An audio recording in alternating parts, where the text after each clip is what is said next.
Kalau teman-teman sudah berusaha, kemudian menyerahkan hasilnya kepada Allah dengan penuh keyakinan, selama itu baik Allah akan berikan kepada kita, atau kalau itu buruk Allah akan selamatkan kita dari mara bahayanya, maka kita akan mendapatkan poin pertama, rezeki dari Allah subhanahu wa ta'ala.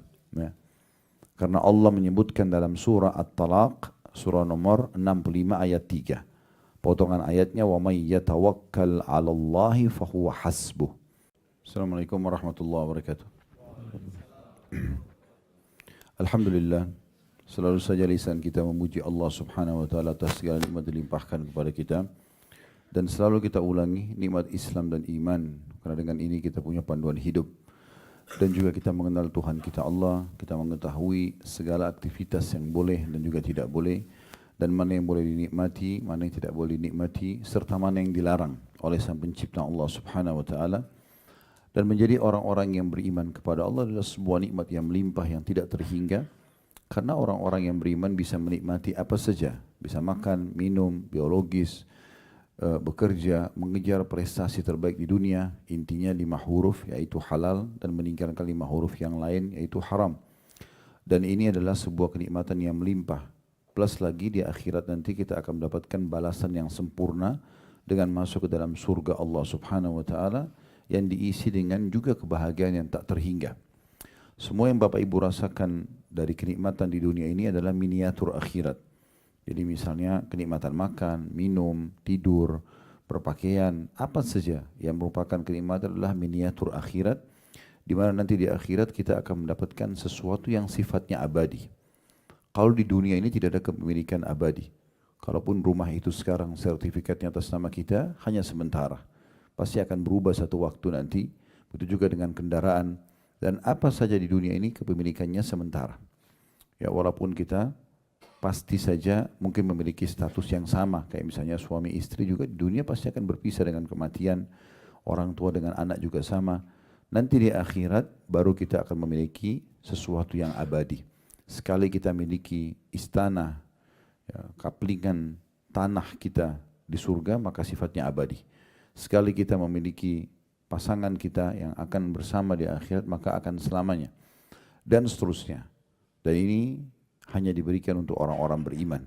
Kalau di dunia yang sifatnya bukan kepemilikan abadi, diberikan oleh Allah subhanahu wa ta'ala termasuk kepada orang-orang kafir. Mereka dikasih makan, dikasih minum, dikasih pakaian, dikasih kebahagiaan. Karena sudah menjadi peraturan Sang Pencipta Allah, semua di muka bumi ini, orang yang berbuat yang dianggap baik dalam pandangan agama, maka pasti juga dipandang baik oleh Allah subhanahu wa ta'ala dan akan dibalas. Seperti misalnya, kalau ada orang kafir bakti dengan orang tuanya di dunia. Atau misalnya, dia membantu orang susah, dia menjenguk orang sakit. Dalam syariat Allah ini adalah kebaikan. Maka orang-orang kafir ini akan diberikan balasan di dunia. Mereka akan diberikan kesehatan, mereka akan diberikan keturunan dengan kebaikan-kebaikan yang mereka lakukan, tapi hanya sebatas di dunia. Sementara di akhirat nanti sudah tidak ada lagi yang mereka bisa dapatkan. Dan orang-orang beriman, alhamdulillah, ini yang patut kita syukuri, akan mendapatkan di dunia kebahagiaan, kesempurnaan dalam kehidupan, dan di akhirat juga akan mendapatkan balasan yang sempurna. Ini nikmat yang harusnya kita syukuri dan jangan sampai kita kufur terhadap nikmat-nikmat tersebut. Selanjutnya kita panjatkan salam hormat kita kepada Nabi besar Muhammad sallallahu alaihi wa ala alihi wa sahbihi wasallam yang telah membawa kepada kita syariat Allah subhanahu wa ta'ala sehingga kita punya panduan hidup. Kita sudah bahas teman-teman sekalian serial pertama kita masalah tauhid, kemurnian, ibadah kepada Allah subhanahu wa ta'ala. Bagaimana seorang muslim akan selalu bahagia kalau hatinya diikuti dengan keyakinan dia punya Tuhan Allah yang menciptakan dia, yang menciptakan apapun yang ada di sekitarnya. Saya sudah berikan contoh kalau kita sehat, kita lagi memiliki nikmat, yang ciptakan kita Allah, yang ciptakan nikmat itu Allah, yang bisa pertahankan hanya Allah. Kalau kita sedang ada ujian, yang ciptakan kita Allah, yang ciptakan ujian itu juga Allah, dan juga yang bisa mengangkatnya hanya Allah.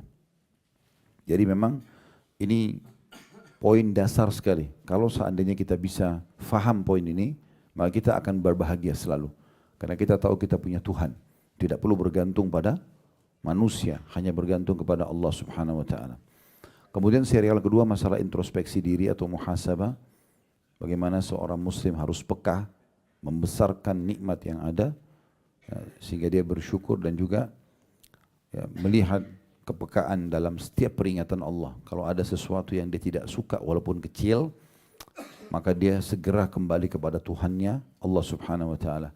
Kita juga sudah membahas serial ketiga masalah menuntut ilmu agama dan menjadikannya sebagai pegangan hidup. Ini juga bagian daripada sebab-sebab kebahagiaan. Serial keempat masalah pengabdian abadi, yaitu sibuk beramal saleh, dari amal soleh ke amal soleh yang lain. Dan ini juga perlu kita titik beratkan. Selepas pulang dari sini Bapak Ibu sekalian, jangan lagi berubah dari sisi ibadahnya. Jangan futur atau jauh dari agama, tapi sebaliknya harus kita bawa oleh-oleh ibadah di Mekah dan Madinah ini ke negara kita dan ke aktivitas kita sehari-hari. Nikmatnya sholat berjamaah, bagaimana kita mengejar sholat di masjid, tepat waktu misalnya, nikmatnya sedekah, nikmatnya ibadah-ibadah yang lain, zikir, berdoa, dan seterusnya. Ini kita selalu kerjakan dan usahakan ibadah yang sedang kita kerja ini. Ingat, innamal a'malu binniyat, semua sesuai dengan niatnya. Jadi selalu niatkan agar Allah Subhanahu wa taala ulangi buat kita ibadah ini. Ya, misalnya umrah, haji, ya. Ini terus Allah Subhanahu wa taala ulangi. Serial kelima sudah kita bahas tentang peka akan nikmat, atau bagaimana seorang hamba selalu bersyukur dengan cara membesarkan nikmat itu supaya dia bersyukur walaupun itu nikmat kecil di mata dia. Dan caranya adalah jangan selalu melihat segala sesuatunya itu adalah ujian semuanya. Semua tidak disukai. Bahkan sudah kita berikan penjelasan, lapar, haus, ya, semua itu juga adalah ya, nikmat Allah Subhanahu wa taala. Jadi kita sudah membahas masalah menerima takdir Allah atau sabar. Bagaimana setiap orang di antara kita dianjurkan bersabar, dan sudah kita sebutkan segala macam keutamaannya. Dan sabar yang paling penting difahami adalah kalau sedang terjadi sebuah ujian, kita terima dulu sebagai keputusan Allah Subhanahu wa taala, kemudian kita ikhtiar cari jalan keluar. Bangun tidur tiba-tiba sakit, berarti dibutuhkan sabar. Ya, mau keluar rumah tiba-tiba mendung misalnya atau hujan, tuh butuh kesabaran. Atau kita lagi ingin membeli sebuah produk itu misalnya sudah tidak ada, contoh misalnya. Maka semua itu butuh kesabaran. Artinya menerima dulu keputusan Allah, kemudian ikhtiar mencari jalan keluar. Nah, itu sabar. Sudah panjang lebar kita jelaskan juga. Dan kesempatan kita pada hari ini adalah serial ke-7 dari sebab-sebab kebahagiaan, pasrah kepada Allah atau bertawakal kepada Allah Subhanahu wa taala. Sebenarnya serial ini cukup banyak, ada 10 poin. Ya. Sebab kebahagiaan sudah saya susunkan, tapi memang tidak semuanya bisa dibahas. Ada serial ke-8 masalah sentosa tanpa dosa dan pelanggaran. Ada serial ke-9 manja pada Allah, artinya selalu berdoa dan memohon kepada Allah dan tamak dengan rahmat Allah. Dan ada serial ke-10-nya masalah selalu berbagi agar meraih tambahan rezeki, maksudnya bersedekah. Namun kita akan bahas insyaAllah pada kesempatan ini tentang masalah tawakal. Bapak Ibu sekalian, perlu Anda ketahui bahwasanya agama Allah Subhanahu wa taala ini memerintahkan kita sebagai penganutnya atau agama Islam agar selalu berusaha. Islam ini agama bergerak. Islam paling membenci malas, ya, paling benci putus asa. Islam paling membenci orang dendam. Semuanya yang buruk-buruk itu tidak ada. Yang ada optimisme. Kita selalu bisa, kita selalu bergerak. Dan dalam sebuah syair disebutkan oleh seorang muslim, taharrak fa inna fi harakati barakah. Selalu bergerak, produktiflah, karena itu akan mendatangkan keberkahan. Ya. Nabi SAW selalu berlindung dari malas, tidak mau bergerak, tidak mau beraktivitas, ya, tidak mau produktif. Itu semua Nabi SAW berlindung kepadanya. Sampai beliau menjadikan doa khusus setiap kali mau salam membaca itu, ya. Wa'udzubika minal kasali wal jubn. Dan ya Allah, aku berlindung kepadamu dari sifat malas dan juga pengecut. Ya. Karena memang Islam adalah agama bergerak. Kita lihat sendiri aktivitas kita, ya. Sholat ada gerakan badan. Kita kemarin tawaf, iya. Kita sa'i, jalan. Ya. Jadi memang agama ini agama bergerak sebenarnya. Kita bisa lihat seperti itu. Ya, kemudian juga banyak aktivitas yang lain. Seperti kita kalau ingin mendapatkan pahala dari nafkah kita bekerja, ingin berinfak, bangun masjid, kemudian jihad misalnya, itu semua butuh gerakan-gerakan. Jadi nggak mungkin bertemu antara Islam dengan orang-orang yang vakum ataupun malas, itu nggak mungkin. Ya, Islam selalu menyuruh kita bergerak. Bahkan kata Nabi SAW, kalau di tangan seseorang di antara kalian ada bibit tumbuhan, dan dia tahu besok terjadi kiamat, tetap dia tancapkan. Walaupun kita sudah tahu besok akan terjadi kiamat, tidak ada kata-kata putus asa. Kita yakin kalau kita tancap maka kita akan mendapatkan pahala dari pohon tersebut. Makanya Abdullah bin Umar radhiyallahu anhuma, beliau pada saat sudah sangat tua, rambutnya sudah putih semua, alisnya putih, jenggotnya putih semua, sudah sangat tua. Di atas 90 tahun masalah umur beliau. Beliau ya, memegang bibit pohon kurma. Dan kita tahu pohon kurma ini mirip pohon kelapa, dia cukup lama baru berbuah gitu. Walaupun nanti setelah berbuah umurnya juga panjang ya. Jadi pohon-pohon yang umur panjang itu seperti buah kurma, buah zaitun, ya itu bisa sampai ratusan tahun umurnya gitu. Nah, tapi beliau pada saat itu pegang bibit kecil, lalu beliau ingin menanamnya. Maka beliau tancapkan ke tanah. Setelah ditutup dengan tanah, ada orang-orang yang datang mengatakan, wahai Abdullah bin Umar, wahai Abdullah bin Umar, kapan kira-kira Anda akan menikmati pohon kurma ini? Kapan Anda akan menikmati? Maksudnya mereka pikir ini pohon masih lama, mungkin 15-20 tahun kemudian baru berbuah gitu. Maka beliau tersenyum sambil mengatakan, sesungguhnya kalau aku tidak bisa menikmatinya maka akan dinikmati oleh orang yang datang setelahku. Dan Nabi SAW mengatakan tidak ada seseorang yang menanam sebuah pohon, ya kemudian dinikmati pohon itu oleh manusia, jin atau hewan-hewan kecuali penanamnya akan panen pahalanya. Maka betul-betul dalam Islam selalu aja ada optimisme. Dan Nabi SAW juga mengatakan, aku sangat tidak suka dengan pesimis. Saya tidak bisa, saya tidak mampu, ya, dan seterusnya. Tetapi aku sangat suka dengan al-fa'al. Dan makna al-fa'al adalah kalimat optimis. Saya bisa, saya akan mampu, saya akan raih. Teman-teman sudah tahu belum kalau para sahabat Nabi Ridwanullah alaihim ada di antara mereka yang masuk Islam umurnya sudah 60 tahun, 70 tahun. Tapi mereka tidak putus asa untuk menghafal Al-Quran. Mereka tidak putus asa tetap untuk meninggal mati syahid di medan perang. Mereka tidak putus asa untuk tetap datang menuntut ilmu. Ya. Sampai ada di antara sahabat yang datang ke masjid untuk belajar ataupun sholat 5 waktu itu harus ditopang oleh teman-temannya karena tua dan lemahnya. Tapi seperti itulah Islam mengajarkan agar setiap orang penganutnya, setiap muslim itu selalu optimis dan selalu bergerak. Nah ini poin penting yang merupakan pondasi tawakal. Karena tawakal artinya adalah orang bekerja dulu, setelah dia bergerak bekerja, agar dia bisa sukses, maka dia kemudian menyerahkan hasil usahanya kepada Allah Subhanahu wa taala. Ibnu Rajab Al-Hambali menjelaskan tentang tawakal ini. Maksudnya bekerja dulu, setelah bekerja perbuatan apapun walaupun kecil, apalagi kalau sampai besar, kemudian menyerahkan hasilnya kepada Allah. Beliau mengatakan terjemahannya kurang lebih, hakikat tawakal adalah benarnya penyandaran hati pada Allah Azza wa Jalla untuk meraih berbagai kemaslahatan dan menghilangkan bahaya baik dalam urusan dunia maupun akhirat, menyerahkan semua urusan kepadanya serta meyakini dengan sebenar-benarnya bahwa tidak ada yang memberi, menghalangi, mendatangkan bahagia dan mendatangkan manfaat kecuali Allah semata. Ada bedanya antara tawakal dengan tawakul. Kalau tawakal teman-teman sekalian, dia berusaha dulu kemudian dia kembalikan kepada Allah. Dan ini dipastikan orang yang seperti ini akan terpenuhi. Apapun yang dia sudah usahakan akan mencapai nilai titik klimaksnya dalam kesuksesan kalau dia setelah berusaha dia tawakal. Dia bekerja dulu kemudian dia bertawakal kepada Allah.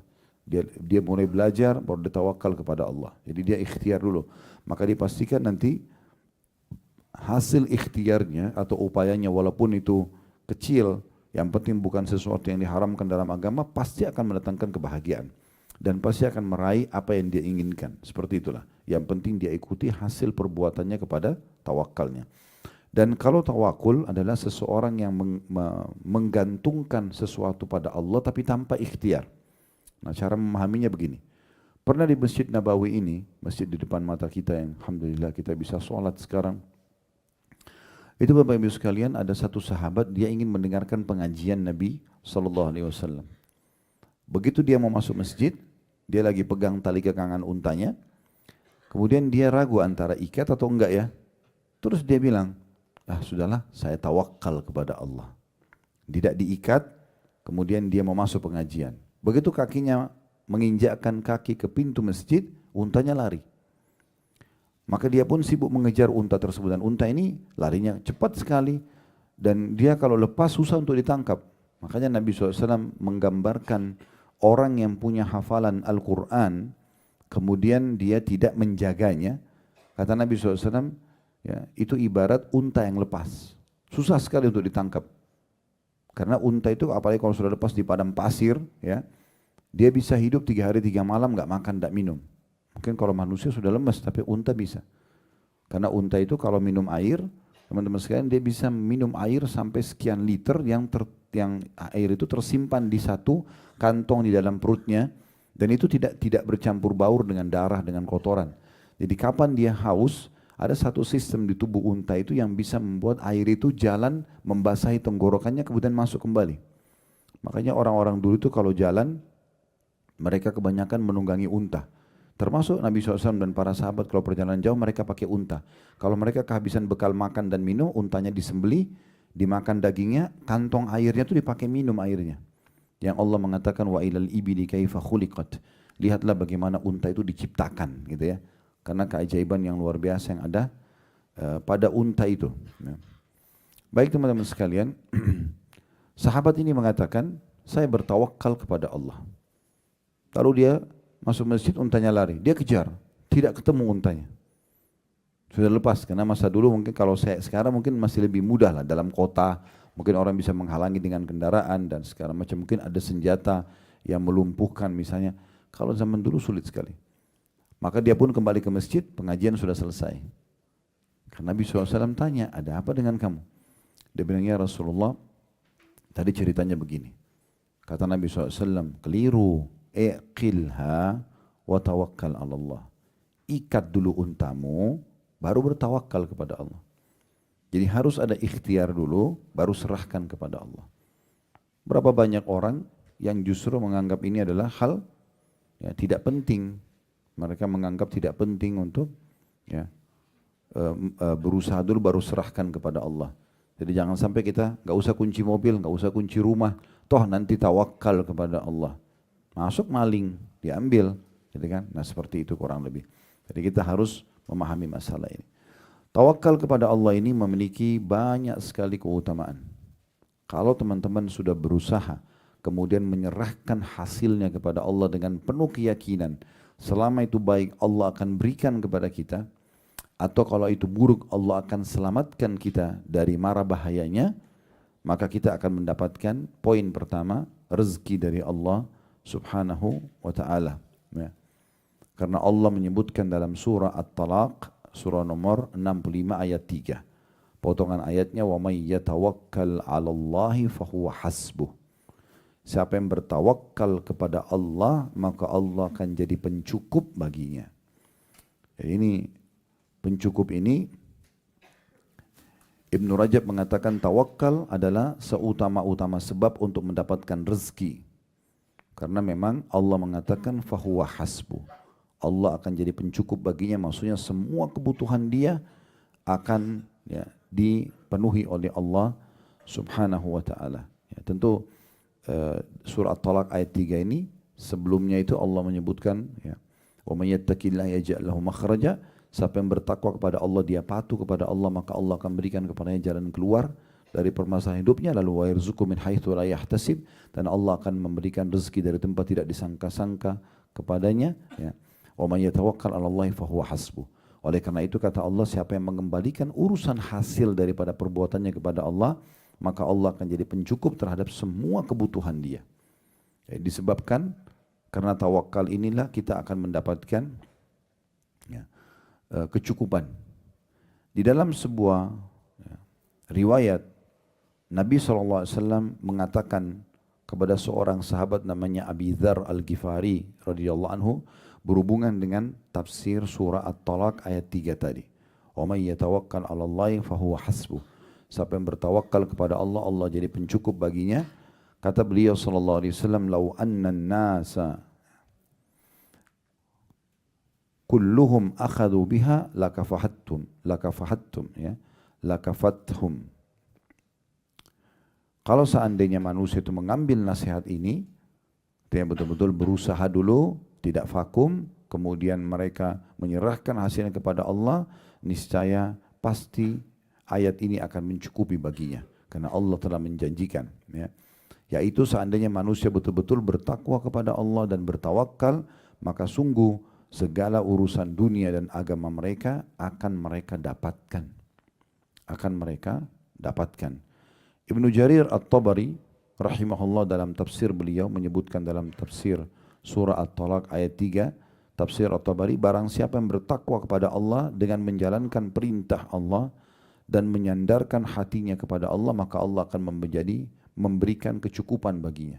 Memberikan kecukupan baginya. Ada juga satu kejadian di masa Umar radhiyallahu anhu. Ada beberapa orang selepas sholat Jumat duduk di masjid, enggak keluar. Laki-laki. Umar datang asar masih ada, Umar datang maghrib masih ada. Ditanya sama Umar, kalian ngapain di sini? Apain aja di sini? Ya. Maka mereka mengatakan, kami kaum yang bertawakal kepada Allah. Maksudnya nggak usah keluar bekerja, tunggu aja di sini. Kalau rezeki ya datang juga. Nah seperti itu. Maka kata Umar bin Khattab radhiyallahu anhu sambil memarahi mereka, dan kemudian beliau mengatakan, kalian sudah tahu, Allah subhanahu wa ta'ala tidak pernah menakdirkan langit menghujankan emas. Yang ada air. Dan air ini dikelola lagi supaya dia bisa menghasilkan misalnya tanaman dan seterusnya. Ya, atau hewan ternak dikonsumsikan air tersebut. Manusia minum supaya dia bisa bergerak, beraktivitas. Baru bisa ada hasilnya. Maka Umar mengatakan, keluarlah ya, dan jangan menjadi orang-orang yang membebani masyarakat. Suruh cari rezeki, disuruh keluar. Gitu kan. Al-Qurtubi rahimahullah menyebutkan tentang tafsir tadi yang kita bacakan surah At-Talaq ayat 3. Barang siapa yang menyandarkan dirinya dan hasil usahanya kepada Allah, maka Allah akan berikan kecukupan pada urusannya. Asy-Syaukani ini juga salah satu ya, ulama mengatakan barang siapa yang menyerahkan urusannya pada Allah, maka Allah akan berikan kecukupan akan semua kebutuhannya. Tapi ingat ya, ikhtiar dulu, kemudian serahkan hasilnya kepada Allah. Jangan pernah ikhtiar kemudian mengatakan kayaknya saya tidak akan dikasih sama Allah. Kayaknya doa saya tidak akan diterima. Maka akan diberikan sesuai dengan niatnya. Ya, harus kita menjalankan sunnah Nabi SAW. Berdoalah kalian, mohonlah kalian kepada Tuhan kalian dalam kondisi kalian sangat yakin diterima. Karena Allah tidak akan menerima doa dari hati yang lalai. Dari hati yang lalai. Oleh karena itu teman-teman sekalian kita harus paham tentang poin ini ya. Jangan tadi seperti orang-orang yang belum ikhtiar, kemudian mereka langsung mengatakan mereka bisa mendapatkan rezeki. Baik, bagaimana Ustadz memahami poin tentang rezeki yang bisa datang kepada seseorang, ya, walaupun dia tidak berikhtiar. Dengan memahami masalah tawakal. Di sini dirincikan oleh para ulama. Ada memang di antara rezeki yang Allah subhanahu wa ta'ala berikan tanpa upaya. Memang ada. Dan ini tidak ada urusannya sama tawakal. Karena memang Allah berikan dia semacam bonus. Seperti oksigen yang kita hirup, cahaya yang ditangkap oleh mata, telinga yang didengar, suara yang didengar oleh telinga misalnya, ucapan kata-kata yang terucapkan dari lisan kita misalnya. Semua itu kan memang tanpa upaya dari kita, tapi Allah kasih gitu kan. Memang ada begini aja, tidak ada hubungannya sama tawakal. Karena memang ini dasarnya tanpa upaya sudah bisa. Tapi yang berhubungan dengan harus ada upaya, seperti kita lapar misalnya. Tidak bisa kita bilang, ya Allah saya lapar, hilangkan lapar saya. Lalu hilang. Enggak, sistem yang Allah buat, kita cari makanan, kunyah dulu makanan itu, diproses di usus kita, kemudian laparnya hilang. Kita capek misalnya, Allah buat kita mengantuk, kita berikhtiar, bergerak untuk istirahat, kemudian baru hilang dan seterusnya. Begitu juga dengan haus. Kita berdiri, kita mencari air misalnya, minum, kemudian baru ya haus tersebut hilang. Nah ini perlu difahami. Sehingga akhirnya selain daripada hal-hal yang sudah Allah tentukan tadi itu, ya memang butuh gerak, maka harus bergerak. Tidak boleh tidak. Namun jangan cuma sekedar bergerak ya. Kalau hanya sekedar bergerak lalu bangga dengan hal tersebut, tidak menyandarkannya kepada Allah, maka ini mirip nanti kasusnya Qarun. Qarun tadinya orang miskin dari kaum Nabi Musa. Allah SWT jelaskan dalam Al-Quran kalau Qarun adalah dari kaum Musa. Dia tadinya miskin sekali dan ahli ibadah. Dalam beberapa riwayat disebutkan. Tetapi yang terjadi adalah pada saat dia bertemu dengan Nabi Musa suatu waktu, lalu dia mengatakan, wahai Nabi Allah, mintalah kepada Allah agar dibukakan rezeki untukku. Nabi Musa alaihissalam pun berdoa, akhirnya dibukakan pintu rezeki. Dia jadi mahir untuk mengelola emas sampai akhirnya dia menjadi seorang pengusaha emas yang sukses. Tapi uniknya setelah dia mendapatkan semua itu, dia malah kufur kepada Allah Subhanahu wa taala. Malah tidak mau keluarin zakat hartanya, malah dia bekerja sama dengan Fir'aun untuk mencelakakan Nabi Musa, sampai akhirnya Allah jadikan tanda-tanda kebesaran bagi Bani Israel ya, dan juga bagi Fir'aun. Allah tenggelamkan Qarun bersama dengan seluruh istananya dan harta-hartanya.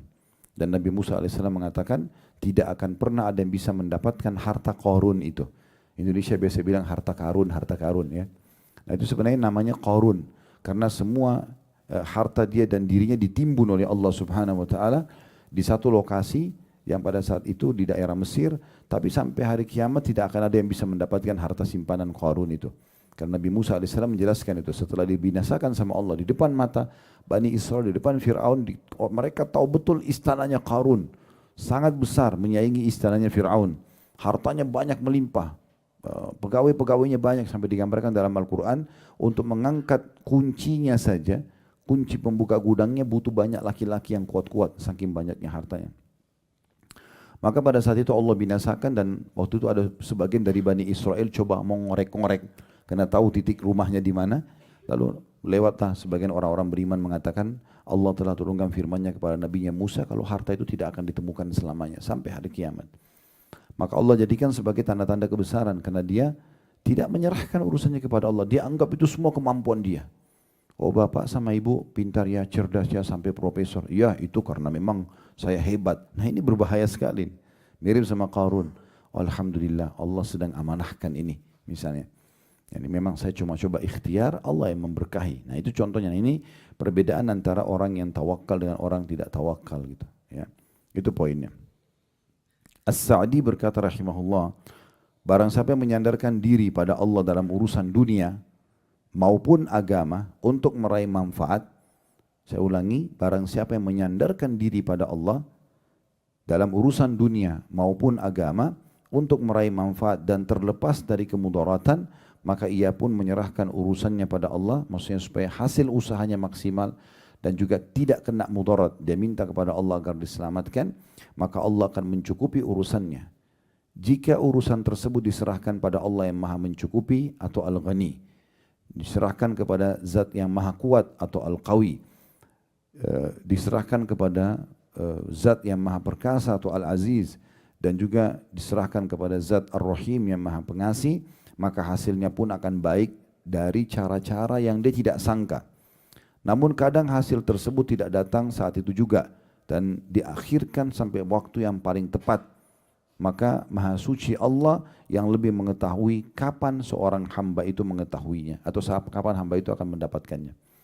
Jadi kalau misalnya ada teman-teman sudah ikhtiar nih, kita berusaha buka usaha, kita berikhtiar untuk dapat anak, berikhtiar untuk mendapat pasangan, berikhtiar apa saja, kita sudah ikhtiar nih maksimal. Menurut kita begitu. Nah, tinggal tawakal kepada Allah, serahkan kepada Allah dengan dia dalam hati begitu, menyandarkan ini hasilnya kepada Allah, maka Allah akan mudahkan nanti. Ada orang yang diberikan langsung, ada orang yang ditunda sampai waktu yang Allah lebih tahu itu tepat buat dia. Kalau diberikan misalnya sekarang, maka mungkin akan luput dari dia syukur, akan luput dari dia mendapatkan pahala sabarnya misalnya. Tapi Allah terlambatkan sampai waktu tertentu. Tapi yakinlah teman-teman sekalian, tidak ada orang yang berdoa di muka bumi ini muslim asal dia ikhlas kepada Allah kecuali akan diijabah. Itu perkataan Nabi SAW dalam hadis sahih. Tidak ada seorang muslim yang berdoa di muka bumi ini kecuali pasti akan diijabah oleh Allah Subhanahu wa taala. Dalam riwayat lain, kecuali melalui 3 tahapan. Yang pertama diberikan langsung pada saat itu, yang kedua akan dihilangkan musibah akan menimpa dia dengan doa itu, atau akan disimpankan dalam bentuk pahala yang dia panen pada hari kiamat. Kenapa Ustaz masih ada doa saya yang belum saya lihat hasilnya? Mungkin dia belum tawakal. Dia belum menyandarkan urusan itu kepada Allah. Tidak diikuti dengan keyakinan Allah akan terima, tapi ragu-ragu. Diterima enggak ya? Kok saya belum lihat hasilnya? Nah ini yang Nabi SAW mengatakan. Akan diterima permintaan seseorang dari kalian selama dia tidak tergesa-gesa. Kata para sahabat, ya Rasulullah bagaimana cirinya orang tergesa-gesa? Kata Nabi SAW, dia mengatakan aku telah berdoa, belum lihat hasil, lalu dia berhenti berdoa. Sehingga akhirnya dia tidak jadi mendapatkan apa yang dia harapkan tersebut. Ya, jadi ini poin pertama, Allah akan berikan kepadanya rezeki dari tempat tidak disangka-sangka dengan bertawakal kepada Allah Subhanahu wa taala. Yang kedua yang didapatkan adalah, tentu juga ada sebuah riwayat sahih, riwayat Bukhari ya. Kata Nabi SAW, kalau kalian betul-betul bertawakal kepada Allah, niscaya Allah akan memberikan kepada kalian rezeki seperti ibarat seekor burung yang keluar pagi hari dalam kondisi lapar, pulang di sore hari dalam kondisi perutnya sudah kenyang. Dari mana rezekinya nggak tahu. Tapi burung-burung, hewan-hewan, semuanya miliaran makhluk di muka bumi ini yang punya denyut kehidupan, mereka diberikan rezeki oleh Allah SWT. Dari kecil sampai besar, dan berapa banyak nikmat Allah yang melimpah yang sudah kita nikmati dari makanan, dari minuman, dari pakaian dan segala macam hal yang mungkin kalau kita hitung tidak akan mungkin bisa mampu kita menulisnya atau menghitungnya karena terlalu banyak. Ya. Manusia mudah kufur nikmat, mudah melupakan nikmat Allah Subhanahu wa taala, maka akhirnya mereka tidak bisa menilai kebaikan Allah Subhanahu wa taala. Jadi kalau kita betul-betul bertawakal seperti seekor burung, maka akan diberikan oleh Allah Subhanahu wa taala. Saya berikan contoh yang lain. Pernah ada seorang salafus saleh dulu, dia keluar dari kebun kurmanya, kemudian dia melihat ya, di kebun kurma itu pekerjaan sangat banyak dan sangat letih, dia capek sekali. Maka dia pun keluar dari kebun kurmanya, sebelah kebun kebetulan ada sungai. Dia duduk di situ, kemudian dia melihat ke arah air tersebut sambil dia mengatakan, kalau seandainya Allah memberikan balasan maksimal dari usahaku hari ini, aku capek sekali. Sebagai rezekiku, dia minta agar Allah berikan hasilnya. Lalu Allah berikan pelajaran penting kepada dia. Apa pelajarannya? Tiba-tiba di depan matanya disebutkan dalam kisah ini, lewat sebatang pohon.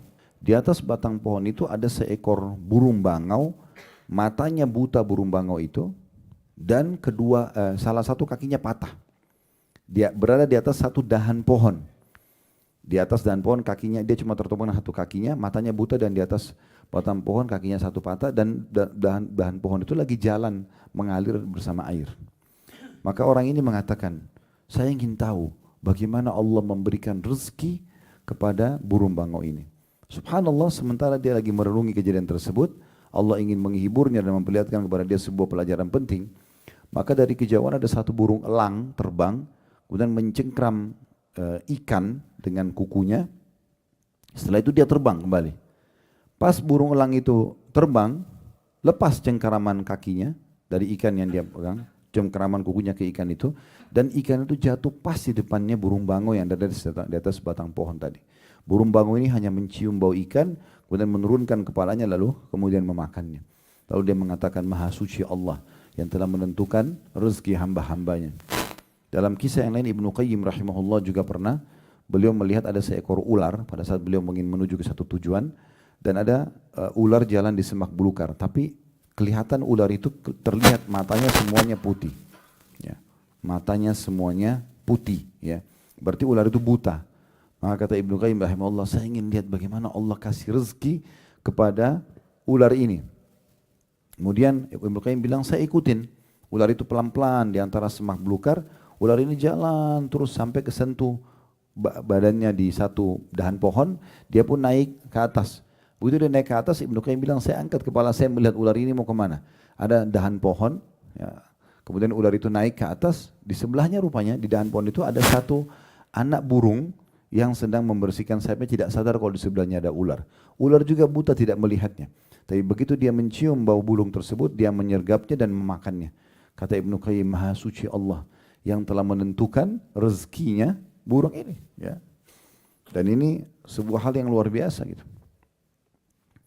Kemudian teman-teman sekalian, yang kedua yang bisa kita dapatkan adalah seseorang kalau bertawakal selain mendapatkan rezeki, maka juga dia akan masuk surga tanpa hisab. Jadi ini keutamaan yang luar biasa. Orang kalau menyerahkan hasil usaha, berusaha dulu lalu dia sandarkan kepada Allah, diikuti dengan penuh keyakinan Allah akan memberikan apa yang dia harapkan, apa yang dia minta, baik dalam waktu dekat atau mungkin ditunda beberapa saat, dan dia jangan putus asa, terus dia kejar dan minta kepada Tuhannya, terus dia manja dan mohon kepada Tuhannya, maka Allah akan kasih. Puncaknya dia akan dibalas nanti masuk ke dalam surga.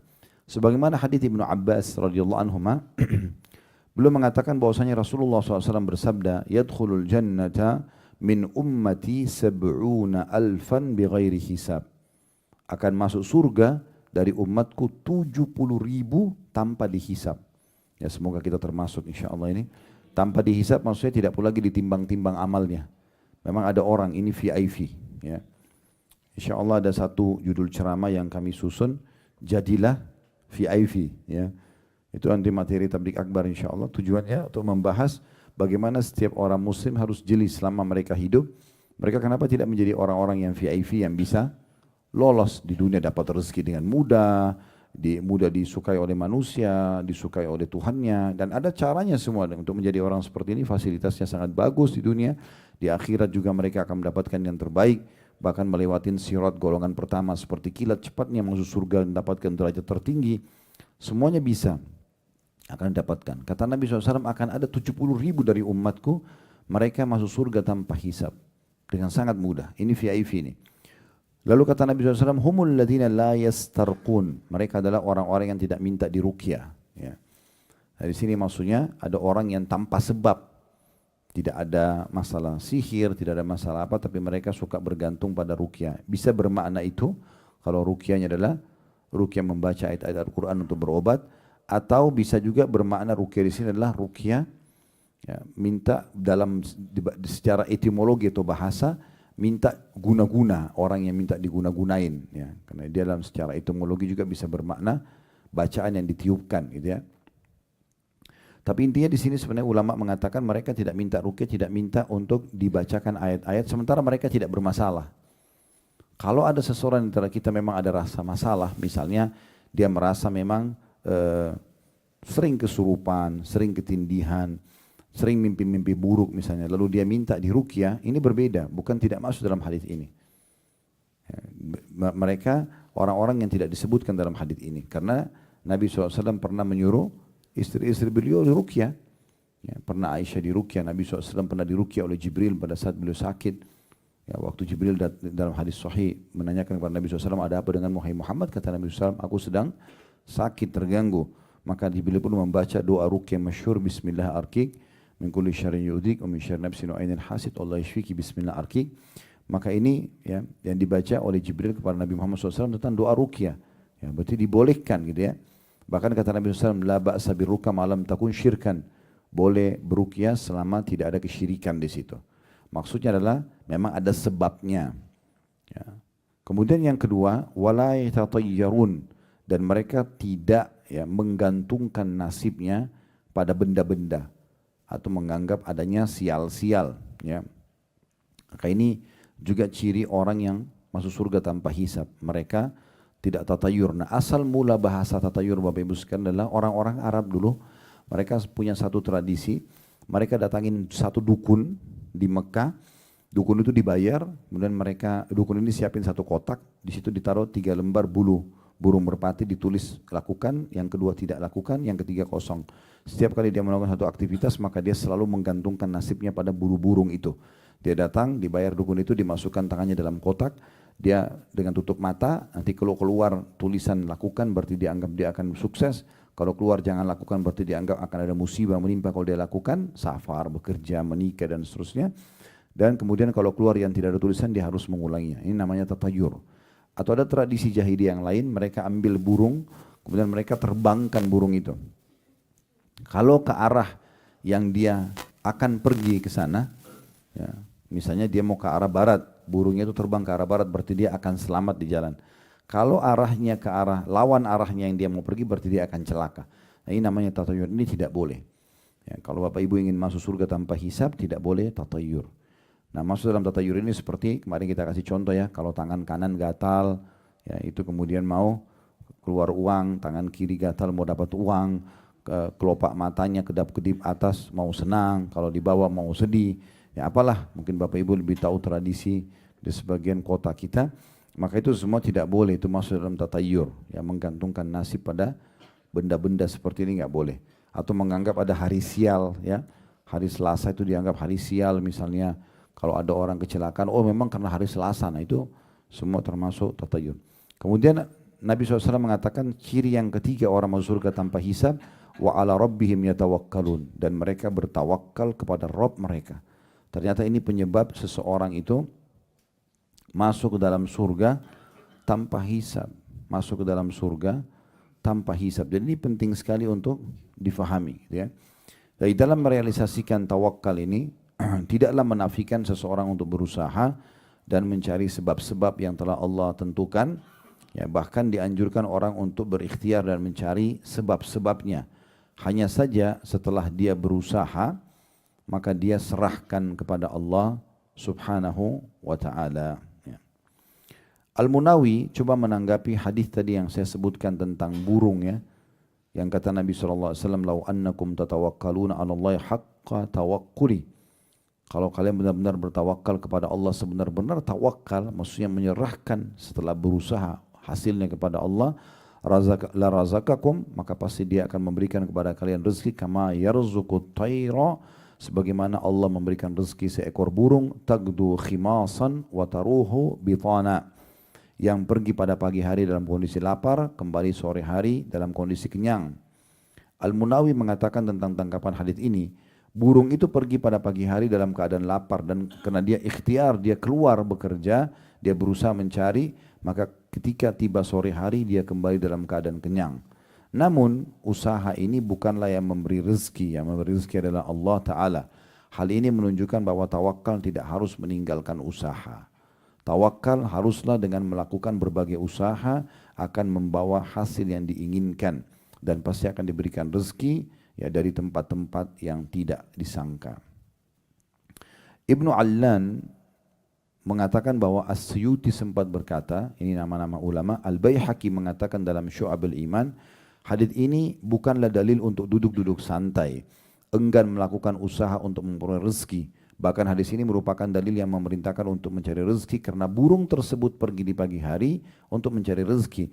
Jadi yang dimaksudkan dalam hadis ini, wallahu alam, seandainya, kata beliau, ya, mereka bertawakal pada Allah Ta'ala dengan pergi, berusaha dulu, dan melakukan segala aktivitas dalam mengais rezeki, kemudian melihat bahwa setiap kebaikan berada di tangan Allah dan dari sisinya, maka mereka akan memperoleh rezeki tersebut sebagaimana burung yang pergi pada hari dalam keadaan lapar dan kembali sore hari dalam keadaan kenyang. Dan ingatlah bahwa mereka tidak hanya bersandar pada kekuatan tubuh dan usaha mereka saja, atau bahkan mendustakan, ya, apa yang telah Allah takdirkan baginya, karena itu semua menyelisihi makna tawakal. Makna tawakal, ya. Nabi SAW berikhtiar. Beliau seorang Nabi, harusnya bisa saya duduk, manis, selesai. Tapi Nabi SAW berdagang. Hidup Nabi itu terbagi menjadi beberapa fase. Fase pertama, mulai dari 8 tahun kita hitung, ya, karena dari umur sebelum 8 tahun beliau masih dinaungi oleh ibunya sampai 6 tahun, kemudian 6 sampai 8 tahun kakeknya, semua kebutuhan dipenuhi. Nah, mulai 8 tahun di sini beliau SAW sudah mandiri. Karena hidup bersama pamannya Abu Thalib yang miskin, maka beliau sudah mulai ikhtiar. 8 tahun sampai umur 21 tahun, ya, kurang lebih 11 tahun, di situ beliau ikhtiar. Ini 13 tahun. Beliau ikhtiar mengembala domba. Umur 8 sampai umur 21 tahun. Itu kurang lebih 13 tahun beliau ikhtiar untuk mengembala domba supaya bisa menghidupi hidup beliau. Ini tidak mungkin terjadi kecuali memang karena didikan dari Allah SWT. Kemudian setelah itu dari umur 21 tahun sampai 40 tahun jadi Nabi, itu fase di mana 19 tahun beliau jadi pengusaha. Dan menjadi pengusaha yang sukses. Setelah itu masa Nabi kenabian 40 tahun sampai meninggal 63 tahun, ini adalah gabungan semuanya. Beliau tetap berusaha, beliau tetap juga menjadi da'i, menjadi nabi, beliau juga menjadi seorang mujahid, dan terus memotivasi para sahabat untuk meraih semua prestasi-prestasi dunia dengan bertawakal kepada Allah Subhanahu wa Ta'ala. Juga Allah Subhanahu wa Ta'ala telah menjanjikan kepada Nabi-Nya SAW kemenangan di Khaybar, ya, kurang lebih 180 km dari sini ada benteng Yahudi, ada 9 benteng Yahudi yang ditaklukkan oleh Nabi SAW di perang Khaybar itu. Waktu itu turun firman Allah SWT, sebelum ke Khaybar, Allah akan berikan kemenangan kepada Nabi SAW dan pasti menaklukkan 9 benteng itu. Pertanyaan sederhana, apakah Nabi SAW setelah menerima berita gembira ini, kemudian duduk manis, udah di Madinah aja, toh juga akan dapat kemenangan, Allah sudah janji? Tidak. Beliau bentuk pasukan, beliau membawa senjata terbaiknya, kuda terbaiknya, kemudian menuju ke Khaybar. Dan apa Bapak Ibu sudah tahu waktu tiba di Khaybar itu para sahabat teriak-teriak, Allahu Akbar, Allahu Akbar, tuh lihat benteng Yahudi. Ini yang Allah janjikan. Kata Nabi SAW, jangan kalian teriak-teriak dalam memanggil Tuhan kalian, karena Allah tidak tuli. Cukup dengan suara biasa saja. Dan jangan berharap bertemu dengan musuh kalian, berharaplah musuh dengar kalian, mereka ketakutan. Ya, sehingga kalian sudah menang tanpa peperangan. Tapi kalau kalian harus berhadapan, maka kokohkanlah kaki kalian. Tapi Nabi SAW ikhtiar, dan Bapak Ibu perlu tahu, benteng pertama saja, benteng Naim namanya, atau benteng Naim. Benteng Naim ini dikepung oleh Nabi SAW 43 hari. Dan sementara pengepungan itu sempat ada masa kelaparan. Dan sempat kelingking beliau kena anak panah Yahudi. Padahal sudah dijanjikan kemenangan. Tapi Nabi SAW terus ikhtiar mengejar janji Allah itu. Tidak berhenti. Nah ini hakikat tawakal di situ. Jadi dia walaupun sudah dijanjikan misalnya orang muslim akan dikasih rezeki, orang yang doa akan diterima. Beliau selain berusaha, beliau juga mengejar dan coba meraih apa yang sudah Allah janjikan itu. Dan begitu juga Allah menyebutkan dalam surah Al-Anfal tentang pentingnya setiap orang di antara kita mempersiapkan diri untuk berperang. Ya. Bukan berarti orang mukmin itu dijanjikan kemenangan oleh Allah. Allah bisa turunkan malaikat membantu dalam peperangan. Mereka lalu tidak ikhtiar, tidak. Mereka latihan, mereka melatih kudanya, mereka menajamkan pedangnya, mereka menajamkan anak-anak panahnya, ujung anak panahnya, dan seterusnya. Ini ikhtiar. Makanya Allah bilang dalam surat Anfal, wa'iddu lahum mastata'tum min quwwatin wa min ribatil khair. Dan persiapkanlah yang terbaik dari diri kalian untuk menghadapi musuh-musuh Allah itu, ya sesanggup kalian. Ya.